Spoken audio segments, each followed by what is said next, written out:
My name is Eunice Olumide. I'm an international model and broadcaster. And today we're here with Raphael, Sofoluke, and Sharmadean Reid. I'm gonna just go ahead and get straight into it. What was the driving force behind your decision to create a business show to celebrate Black British businesses? Sure. So, well, in 2017, so after working on several, high-profile exhibitions and conferences, I pretty much kind of realized that there wasn't an event for Black business owners to buy and sell their products. But also, I realized there wasn't a show in which they could. There was an audience that catered towards those products. So, when I set up the UK Black Business Show, it was something that was, received really well, and something that seemed like it was very much needed. And not only in that, for me, representation creates, role models.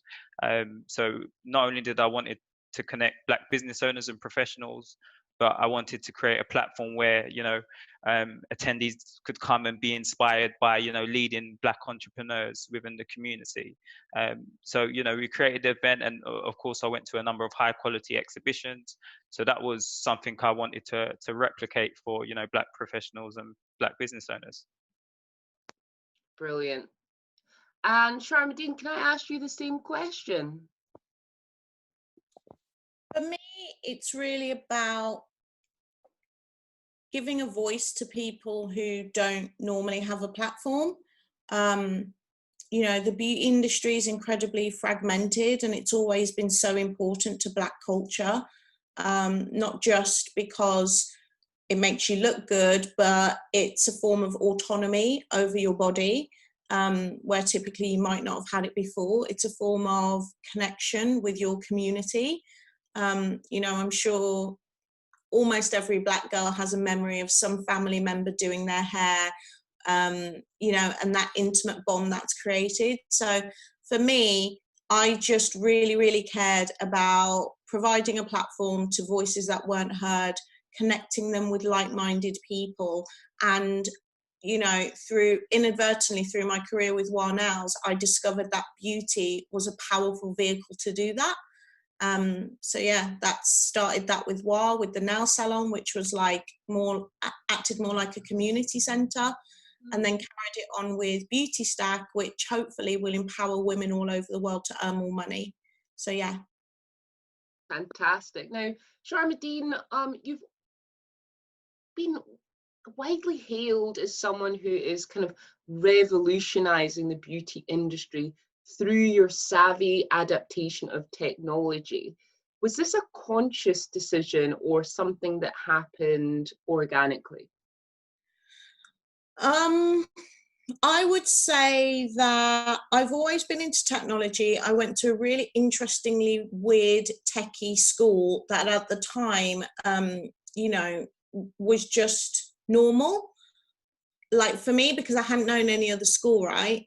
We had to swipe into lessons with a magnetic swipe card. Every kid had a laptop. We had an intranet system and all of these things, which I wasn't walking into school being like, wow, look at how technology has enabled our school.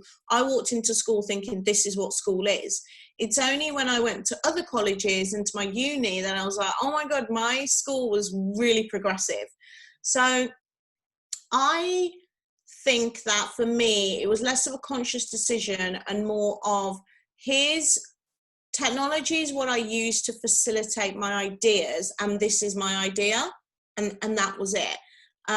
Definitely it's been, favorable for me that technology has been ignored by beauty has been ignored by a lot of the technology industry. I'm fine with that because you guys can ignore it because I obviously see a massive opportunity here. So yeah, I think that it was more just utilizing the tools that I knew closely to achieve the thing that I wanted to achieve. Like if I was a writer, for example, or I'd gone to theatre school or drama school, then my tool would have been storytelling. You know what I mean? Mm-hmm. I just think to whoever's like watching, utilize the tool that you know best and the communication method that you know best, because you're always like got a head start in that.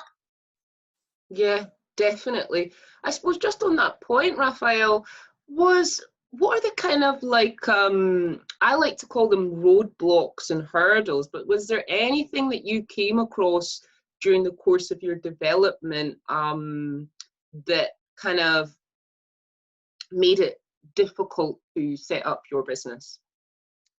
In terms of roadblocks, I think I pretty much I planned really well.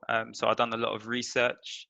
But in terms of, you know, getting the message out to let, you know, the audience know, letting the Black community know that this was a quality event, that was probably something which I had to do. You know, I had to spend money on marketing, making sure that it was, you know, it lived up to how it was advertised. So, you know, making sure that it just doesn't look good on the website and the Instagram, but when they actually turn up, that we actually kind of execute what we've promised.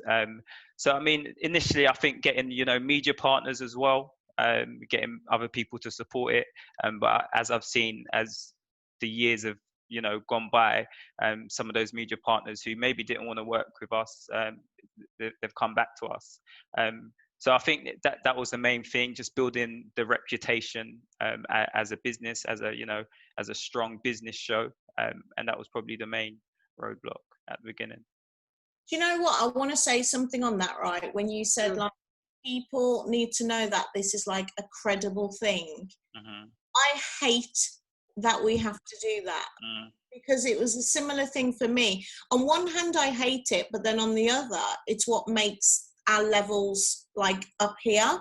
Because when I was starting Wild Nails, it was a similar thing. It was like I had to let girls know that nail art wasn't ghetto.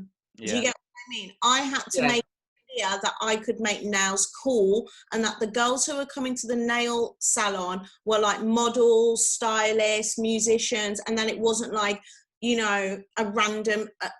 I remember Nike, I used to consult for Nike, and one of the leaders there said to me like 5 years after I started, he went, you know, when you came into the office telling me you were going to start a nail salon, I just thought it was going to be a little nail salon on Brixton High Street or something. You know what I mean? He didn't mean it negatively, but that's the level of ambition he thought that I was going for.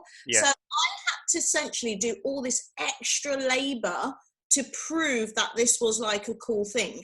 Thankfully, that having to take photos of every single girl who came through the salon and also every single nail pioneered our business model and made us like internationally famous. Because if I didn't take all of those photographs because I needed to prove that it was cool, we wouldn't have gotten known all over the world, and I definitely wouldn't have come up with Beauty Stack. So I like to think that there's silver linings, but at the same time, I just think, why am I always having to prove myself? Let me just start my business like the next man, you know?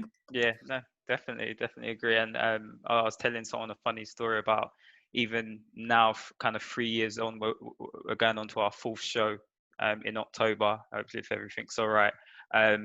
But even now, I think the venue tell us that people still kind of phone up to ask them if the event is real, after being, you know, running for almost 4 years. So yeah, that's pretty much kind of what you're saying about just the credibility, about, you know, proving it to people. But yes, it's very interesting. That is so interesting what both you guys are saying. And as you were talking, I was literally having all these flashes of other kind of like, let's say, business or corporate events for you, Raphael, but at the same time with Sharmadean. I was thinking about the fact that there are so many businesses and brands out there that capitalize on, I suppose, Afro-Caribbean culture. And it's really interesting because it seems historically that we, of course, have always been at the forefront of innovation and of style and indeed entrepreneurship. And if we look at something like, for example, with you, Sharmadean, with the fashion industry, there are so many brands, not just, you know, what we call fast fashion or commercial, but also high fashion brands who have built their entire reputation on Afro-Caribbean culture. And it's interesting that you've kind of articulated that when you wanted to start doing your own business, and again for you, Raphael, that the level that was seen at was, the bar was kind of, people perceived it to be so low. Why do you think that might be? I think that it's lack of role models and awareness. I also think that generational wealth is a big thing. You know, I was actually reading a study about how when white American college graduates earn exponentially more money over a lifetime, for Black American college graduates it goes down, because they actually want to help their whole family. So then it doesn't create generational wealth because you're not holding on to it. So I think that in Britain especially, we have this thing over longevity in dynasties, like this family, that family, you know, where power has been held for a long period of time. If you look at most of the successful fashion houses, including one of the biggest ones, you know, in the world, LVMH, you're talking just a couple centuries of power that's been held through names and families. So I think that people might see Black success, but it's very individual Black success. Like if you think of the most successful Black people who you know, can you name their successful brother, like the Rothschilds? Can you name their successful sons or daughters? Or, you know, like you think of some of these very famous, like the Guinness family. Like, can you name a Black family like the Guinness family? So I feel like there needs to be more generational wealth for this perception to change, which will make people understand that this isn't like a one-hit wonder or a fluke. I'm really preoccupied with not being a fluke. You're not a fluke. You are an incredible, talented women. Know that until all my children are capable and their children's children are capable. Do you know what I mean? It's 100%. Like we don't know that until, you know, I've achieved that level of household name, you know, that, like notoriety. I said, the Guinnesses or the Tates or, I don't know, all of these various families that we have in the West. So I think there's that dismissive element because they're always individual success stories, not collective success stories. And I've got a few reasons behind that, but Raphael, I just wanted to bring you in. Do you have anything to add to that? Yeah, just kind of going on one of Sharmadean's point about not being a fluke. That's actually something I bang on about to my team. So we always talk about, you know, execution, kind of longevity, and excellence. So yeah, even after every year with the show, as even if someone tells me that the show's amazing, straight away we're thinking, how can we make it better? How can we make it bigger? So yeah, I love that. But also, yeah, the representation, kind of what you said. So just kind of relating it to the exhibition industry. I've been to a number of high quality events, and the type of language we speak is, you know, you buy a stand, but you know, a number of people are like stalls, but it's not a stall, it's an actual exhibition stand, you know. So I think it's about awareness of, you know, different industries, you know, going out there, doing your research and just, yeah, knowing more about the sort of quality that is expected. So when we look at doing our events, we want to replicate the best events, you know, so we want to go replicate the best business shows.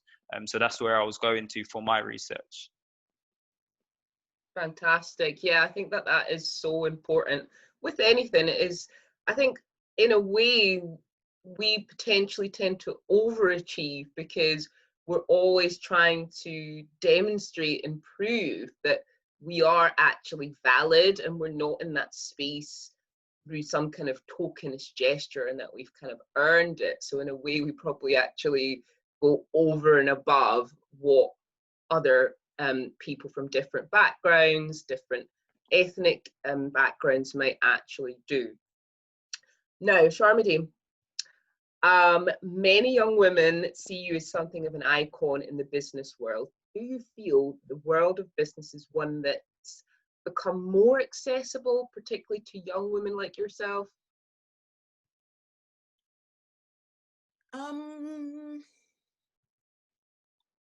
I think it depends on how you define business. So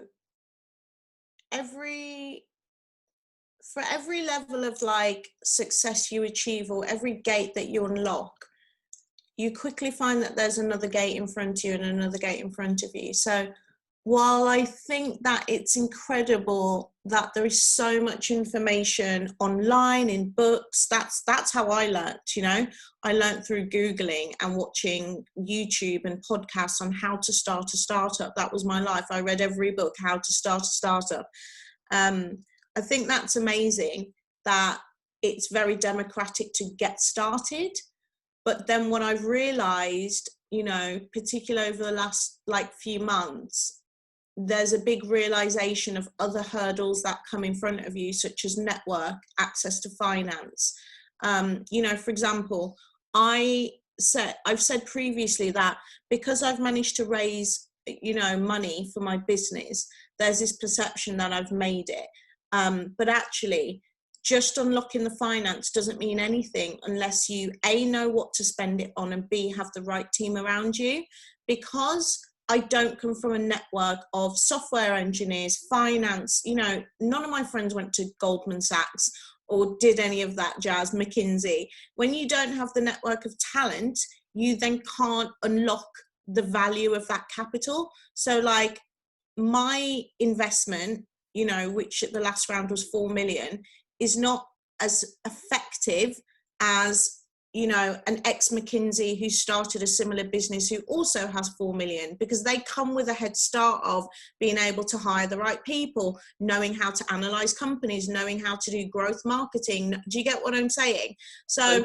I feel like for women, you have to understand that funding women is just the first step. And actually what you need to be doing is making sure that they have every chance of success as the next person, and knowing that they come, you know, their starting line is much further back. That's my perception of it. Definitely. I'm going to bring you in a second as well, Raphael, but just leading on from that, I definitely agree with what you're saying there. And I think what you've identified is that a lot of the time, one of the difficulties, I think, for businesses and for individuals from Afro-Caribbean backgrounds is that, you know, if we lose a lot of those kind of nuance skills and connections, because if you have a long line in family who've done very well and they've gone to great schools, you know, just literally the school that you've gone to puts you into a network of people. So that means that even if you're not successful, particularly academically, and you kind of do your own thing for a while, you can still plug right back into that network by simply connecting with your high school friends, etc., etc. So I definitely visualize and understand exactly what you're saying. Do you have anything to add to that, Raphael? Oh, wait, before you go on, do you know what, when you were saying that, it was reminding me that I'm part of an email list of founders in London and America, and the amount of times on an email list there'll be an introduction to this person's incredible, da da da da da, they graduated from, I've never worked with them, but I can vouch for them. And I'm thinking, that's the worst cosign ever. You've never worked with them, but you went to the same schools, your wives go to the same gym, whatever. Who the hell cares? Can they do the job?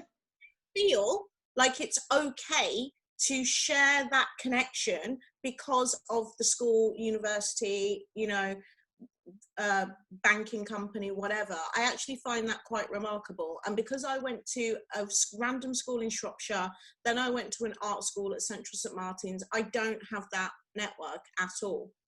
100%. And it's a type of kind of nepotism which exists, I think, particularly among the kind of higher echelons, whether it's in the business that Raphael's in, or your business, or if it's in, you know, the media and fashion industry, certainly, particularly in these fields at these levels, you do tend to find that nepotism existing, and it's very much about referral even more than your actual academic or your performance level. Because of course, if you have someone and they work in broadcasting and their son really wants to get into broadcasting, or they want to, or you're a booker at a fashion agency and your child really wants to become a model, of course you're going to get that referral and you're going to get that recommendation. And as we know, particularly within the United Kingdom, when you look at other countries such as United States of America, it's a really interesting one, where you've got, on the one hand, you still have that extreme poverty, you still have a lot of hardship, but you have more of an emerging kind of middle class of Afro-Caribbeans. And perhaps that is then why, that because albeit that is new money as opposed to old money, you do see far more people of colour accessing those levels. It'd be actually quite interesting to bring you in here, Raphael, and ask you, what do you think about that? And why do you think, when we look at the kind of US versus UK, that they are having more success when it comes to Afro-Caribbeans in business in general? Yeah, so just to give you an example, when we set up the UK Black Business Show in 2017, well, still to today, we get a lot of messages saying, you know, your show's racist, your show's this, your show's that, and it's still, in fact, it's probably increased during the Black Lives Matter movement, actually. So we'd probably get maybe 20 to 30 messages across all platforms saying it's, you know, it's racist. But you don't really have that problem in America. I think they're much more open with, you know, saying, you know, this is black, you know, celebrating blackness. So I think that's kind of been the difference. I think right now, during this whole kind of movement as well, for me, it's been really kind of refreshing and positive to see, you know, a lot of people who are, you know, open to talk about a lot of the injustices that have taken place. But, you know, also in America, they've got the, you know, the history of slavery as well.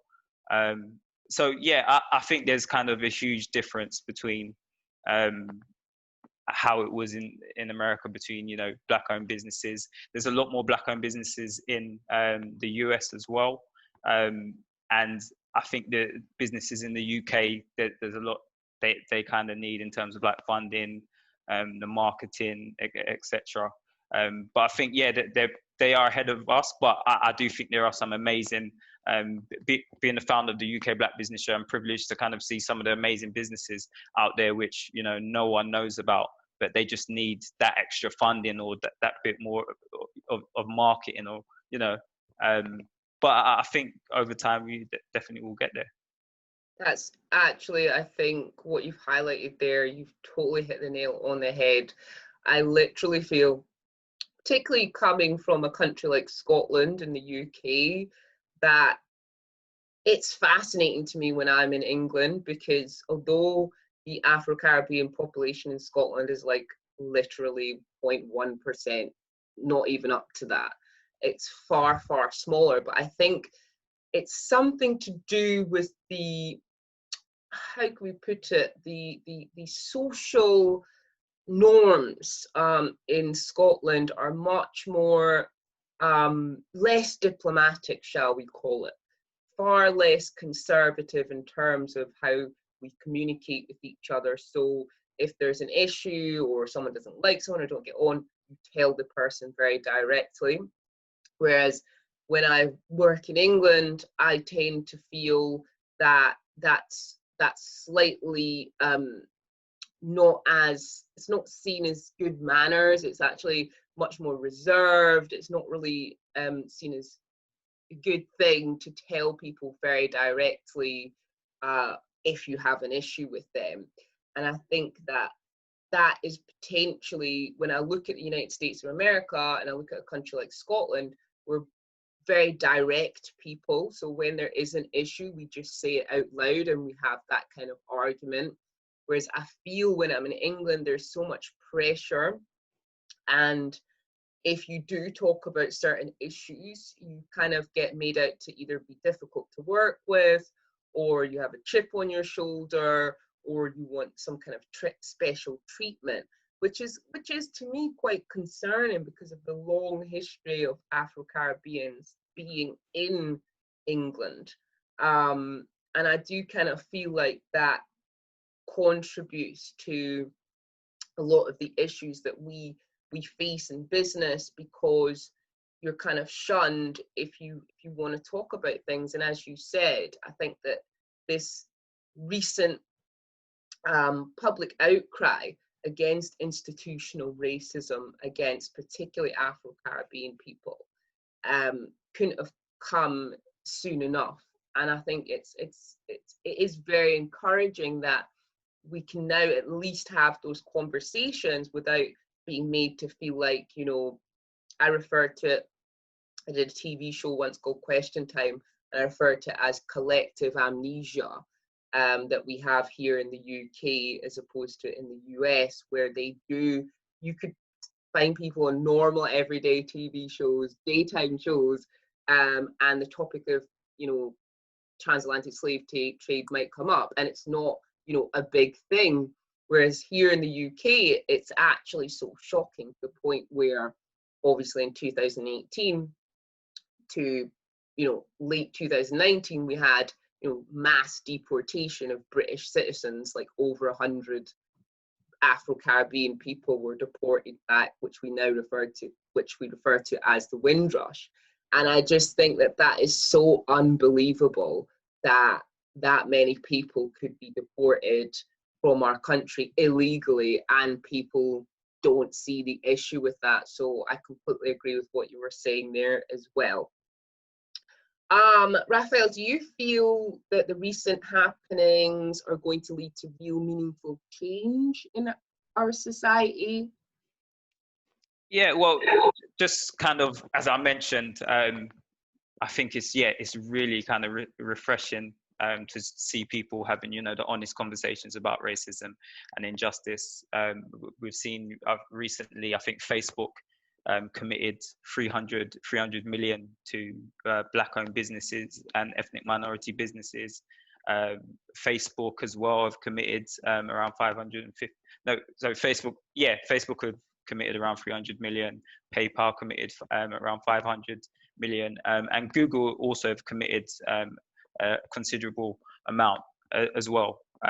But yeah, for me, kind of more important than any cash injection is just kind of changing perceptions, being able to, you know, I was speaking to someone, it's not the kind of charity that we're looking for. We're just kind of looking to be treated the same as everyone else. So yeah, that's what I'm hoping to see.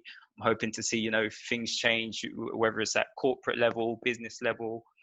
So, you know, people in terms of interviewing process, when people are going for jobs, you know, is the hiring process diverse for them when they're going to an interview?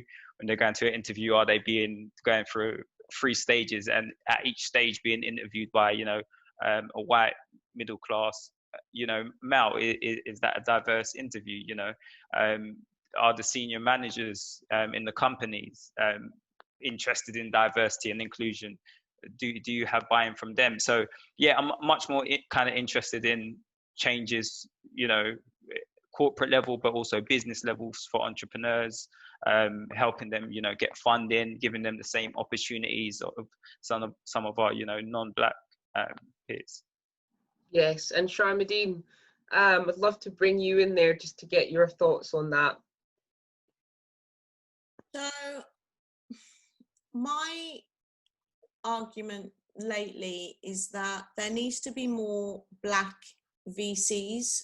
There needs to be more Black venture capitalists, because venture capitalists tend to invest in what they know and feel comfortable with, and also you know, their unconscious bias means they're always going to be looking for people who look like them.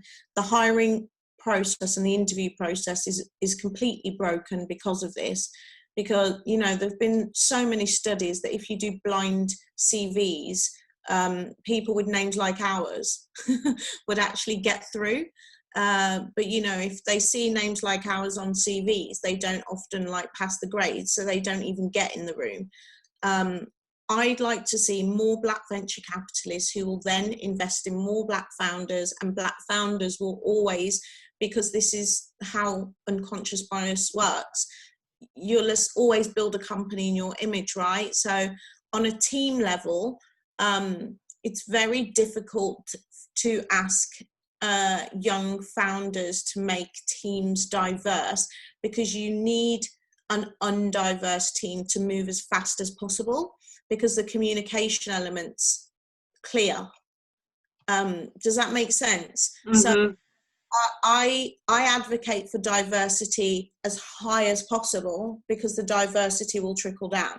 So for example, my company is 60% women, 40% Black people. It's not accidental. Do you know what I mean? It's because when I hire a designer and I tell that designer, can you make this Instagram post look like a flyer from Beyonce's first album? She knows exactly what I'm talking about. I don't need to spend any more time communicating that or doing back and forwards. But it's the same with a white male founder. If a white male founder says, you know, find me 23 pubs for my pub app in South London, that person knows that he means Richmond, not Brixton. Do you know what I'm saying? So Yes.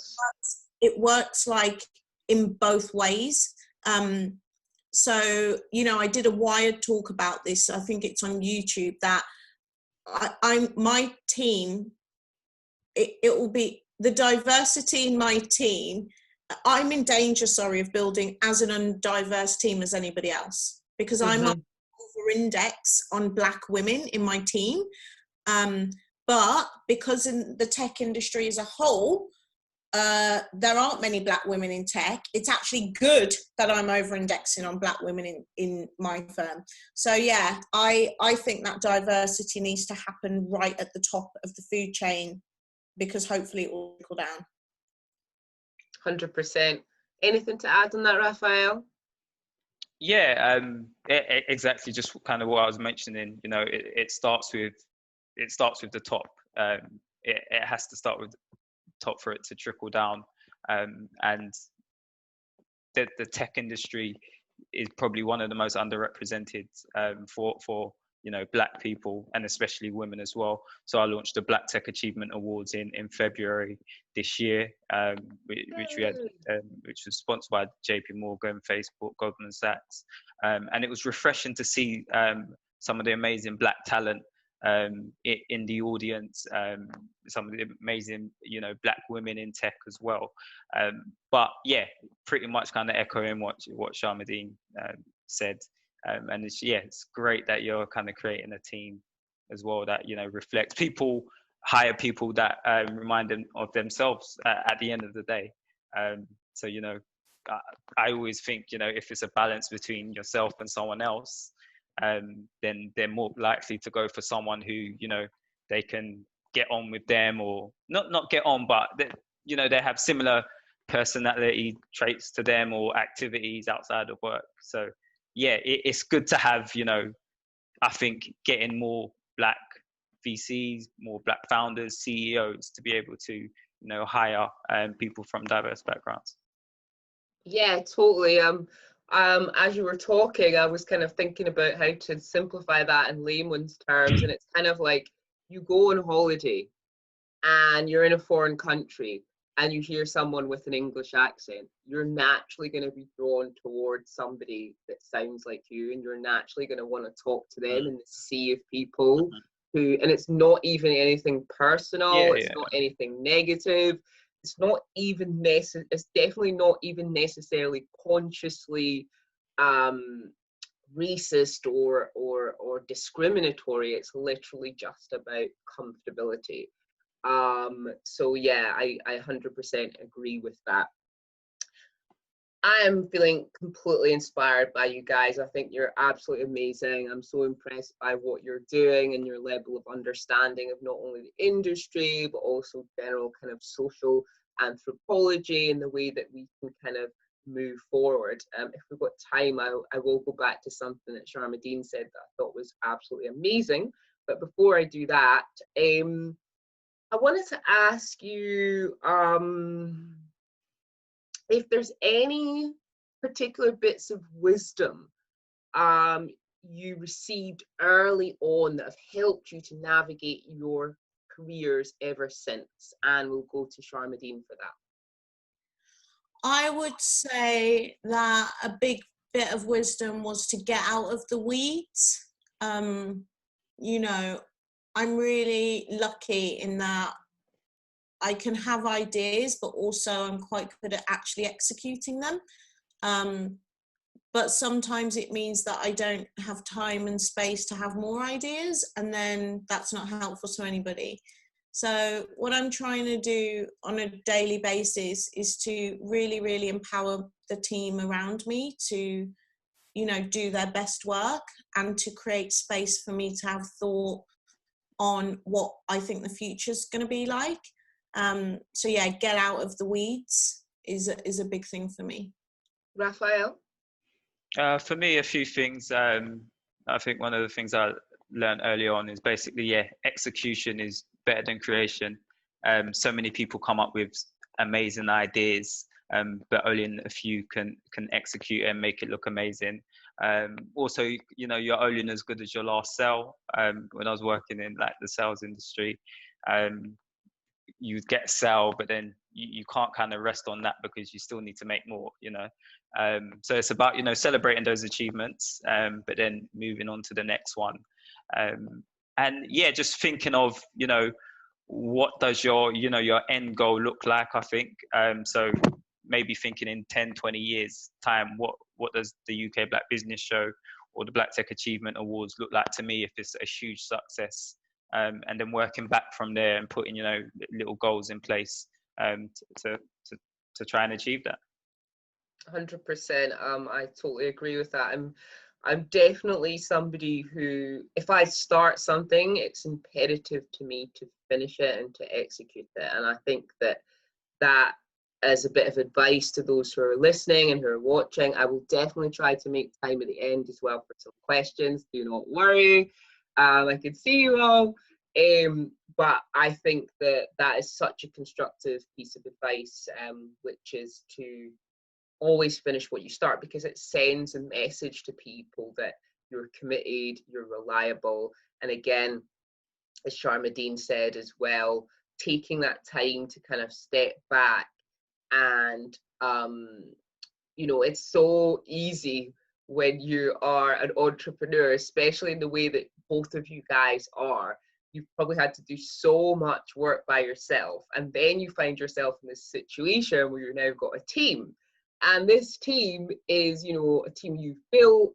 They're brilliant, they're fantastic, but you're so used to doing all the work by yourself. You're sometimes, maybe it's about kind of empowering them and giving them more responsibility. I think that's what you were saying earlier, Sharmadean. Yeah, but I also think you shouldn't be afraid of giving up something that's not working. Like, I definitely held on to projects for way too long for fear of embarrassment. And when you like let go of that ego, it's just like, well, actually, this thing no longer serves me. It's okay to let it go. I pretty much 6 months after opening my nail salon, I didn't want to do it anymore, because I'd never been a shopkeeper. I never like worked directly with customers and people. I'd always been a consultant working for myself, and I had a pretty sweet life before I opened the salon. And you know, I didn't close it. And at 10 years, I was like, I can't progress further with the things that I want to do and achieve if I have this. And I haven't yet learnt in my business journey to create, you know, that environment that is self-sustaining and empowering to the people who are running it. I didn't have that skill set yet. So, you know, I closed it 10 years to almost to the day. And I don't regret it one bit. So, you know, don't feel that because people are watching you, you have to always finish what you start. I definitely used to have that thing, which is like, I'm always going to see things through. I'm always going to see things through. But I think there's something to be said about range. And, you know, in your 20s, I would recommend in your 20s just trying out as much as possible and see what serves you and where you have the most value and impact. Because your 20s are fun like that. Yeah, no, I totally agree. I 100% agree with that. It's really important in business if you've got an idea or you're working on something, you can see that it's not going to have that longevity and it's not going to really work. Of course, you know, you sometimes do need to cut your losses. But I just meant in the sense of the more kind of crass sense of, you know, you can't just walk out on a contract because, you know, say you had an agreement with your rent at that premises, like you couldn't just leave. You have to like finish the contract and then you leave and move on to kind of the next thing. But yeah, I think both of those bits of advice are completely invaluable. I think I would like to ask next, because we want to keep some time for questions at the end. What words of advice would you give to Black people seeking to build their own business today? Let's start with Raphael. I think the most important thing for me, I think, is just research, you know, knowing your market, and also realizing that even if you do think of a unique business, there are probably people who have done it. Most ideas, you've kind of taken nuggets from different things to make your own unique idea. So, you know, speak to the right people, and just use, you know, what's been done before you to make sure you can do it better. Sharmadean? I would say to start whatever it is you're doing in the absolutely smallest possible way. So if you want to build a platform, start with a newsletter. If you want to build a networking thing, start with a WhatsApp group. You know, if you have an idea, you should try and get it going within, you know, 5 days, to see whether anyone cares. Because sometimes it doesn't work. Like, for example, the other day, I started a Telegram group because I wanted to test if people would, if people are interested in discount vouchers via an SMS service, you know. But before we built the whole thing and we took the entire team and, you know, built this integration, I just built a Telegram group and it didn't work. Like, we definitely got bookings from it, but not, it didn't grow like fast enough or become like exponentially. Yeah, it wasn't shareable either. So once we got to 70 people on this mailing list, on this text list, like what it should have done is have girls say, oh my God, join this group, but it didn't. It stayed at around 75 for like a month. So, you know, always test with the smallest possible version to save time and money and prove your idea out. Yeah, that is such good advice as well. I just want to ask as well, because I think this could be quite interesting and it kind of shows you guys' kind of mindset. Who really inspires you, Raphael? You know, I was asked this question the other day actually on another Zoom call, but I'll still probably say the same answer. The reason I'm saying them is because of representation as well. So I'll say Levi Roots, just because a lot of the like business role models growing up for me were actually probably not Black, so they were like Alan Sugars, Richard Branson, but he was the first kind of Black entrepreneur which I saw kind of you know, on the mainstream, with, you know, what he was doing with like the reggae sauce and Caribbean Crush. So he was really inspirational, you know, for a lot of people, I think. and made a lot of people think, okay, yeah, I can be an entrepreneur. I can, you know, get investment, etc. I can set up a business. Sharmadean? This is going to sound corny, but the only person I'm really inspired by is my future self. I don't have like a hero, because you never know what that hero's individual journey is and if you're willing to pay the price of that cost. Like, for example, Oprah is a big inspiration for me in terms of ownership of her voice and assets. But I don't know what it's cost Oprah to be Oprah. So you know what I mean? The only thing that inspires me is my 40 and 50-year-old self, because I know what I'm willing to sacrifice and what I'm willing to do for that. So when I think about my 50-year-old self, I'm like, yeah, let me go get that. I love that. Spoken like a true G that you are indeed, my lady. But it's so true what you say. I've been privileged enough to work in a number of industries, and I do think that people, they see the end result, they see the business that's out there in the world, and what they don't see is all of the work that goes into building that business. And I think that's definitely true, not just for your industry, but for yours as well, Raphael, and certainly for mine, working in fashion and the art world, which is really both incredibly formidable industries that require a huge amount of work. And even if you're just thinking about an editorial shoot or a catwalk show, you know, you go to a catwalk show and it lasts about 5 minutes if you're lucky. And that catwalk show literally took like maybe 2 years to plan. There might have been like 100 people involved in the entire process, not including manufacturing, maybe just including models, designers, stylists, makeup artists, not including all of the people it takes to build the venue and the people doing the public relations and all of the things that then happen after. Kind of like when you go to buy a garment from a store, like you don't see that kind of manufacturing process that takes place, where this garment might have traveled over like X amount of continents to be there in the shop. So I think that is such an important point that you've made there. And I just want to ask if you anything else that any of you guys would like to say to the guys that are watching. Just, I guess, yeah, get started. If you've got an idea, get started, test the waters, research, and yeah, see where it takes you. Sharmadean? Just to carve your own path. You know, we've been through a really weird 3 months, which to me is just a culmination of like, if you know you are a Black founder of something, you'll have felt your whole lifetime.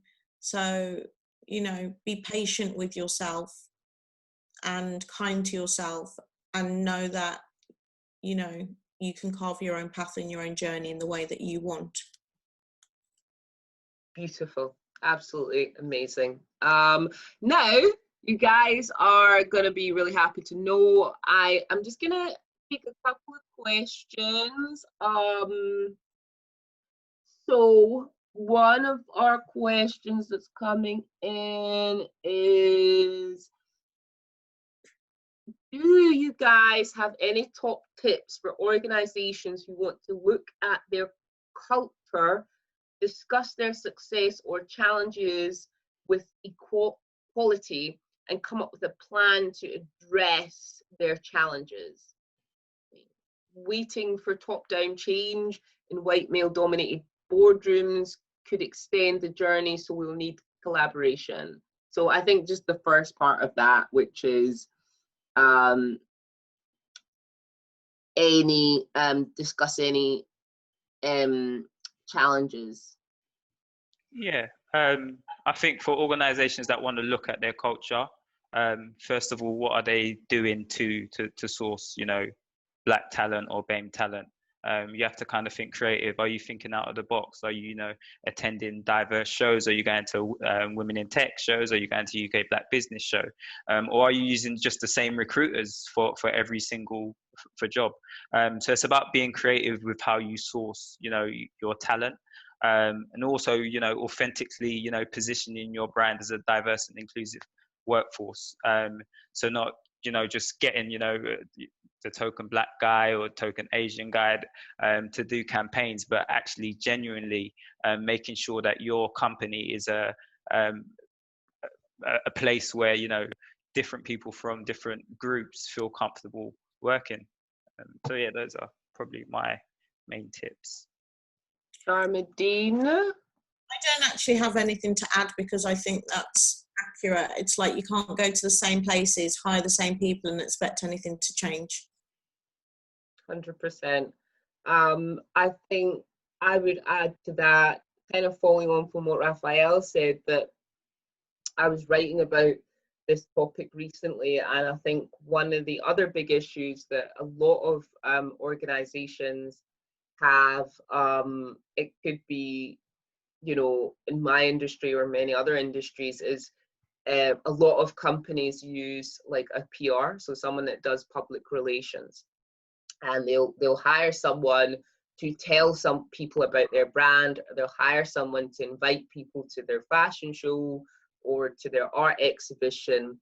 And I think it's really important to ask that person that's doing public relations, to kind of audit them and to ask them, oh, how many people have you ever worked with from BAME backgrounds or Afro-Caribbean backgrounds, so that you find out straight away as a business whether or not that person that you've got who's promoting your company to the world does actually have an interest and connection to those different ethnic groups. Let's take another question. Over here. I apologize, I now realize that my room is like so dark. I don't want to leave and turn on the light. So what are both your goals across the next 10 years, and where do you see yourselves? I want to have built Beauty Stack into a global business that I feel like I could go to any city in the world and a woman will tell me a story about how she paid for something using the money that she earned on our platforms, whether it's buying a house, paying for her education, whatever. That's my goal. We love that. Raphael? I think my goal is just to keep on growing the UK Black Business Show. So right now it's probably the biggest business show for Black business owners and professionals in Europe, with attendees from like Germany, Amsterdam, US. But yeah, we want to make it bigger. I want it to get to a stage where, maybe one day Diddy's coming down and speaking at the UK Black Business Show, or, just making it an even bigger show, launching in a few different territories as well. The US and Germany, we get a lot of attendees from Amsterdam as well. So those are my 10-year goals. Absolutely brilliant, guys. I just want to say a huge congratulations to both of you for making it on to the Forbes 25 Black Entrepreneurs feature. It's absolutely inspiring. I want to say from me to you that the work that you're doing is so incredible. It's so fantastic, not just because you're Black, but just because of who you are. I think that the work that you're both doing is extremely invaluable, and I want you to continue doing that and to continue shining and just continue being brilliant, because whether you like it or not, you are role models to many people, not just to Black and ethnic minority people, but to many young people who are looking up to you and thinking, do you know what, maybe I can do that too. So from me to you, I think it's amazing what you're doing. To everyone who is watching and who is tuning in, you can pick up more. You can follow these guys. They're both on Twitter and on Instagram. I'd like to say a special thank you to Kruger Cowne for organizing this amazing webinar. and you've been listening to me, Eunice Olumide, as well as Raphael Sofoluke, I hope I pronounced that well, and Reid, MBE, and incredible business women, force to be reckoned with. Thank you all so much for participating today, and I look forward to following all of you on your incredible journeys and getting you all on my show, and picking your brains and making sure that we can all continue to support you on your journey. So thank you so much for being with us today. Thank you. Thanks, Eunice. Bye. See Thank you. Bye.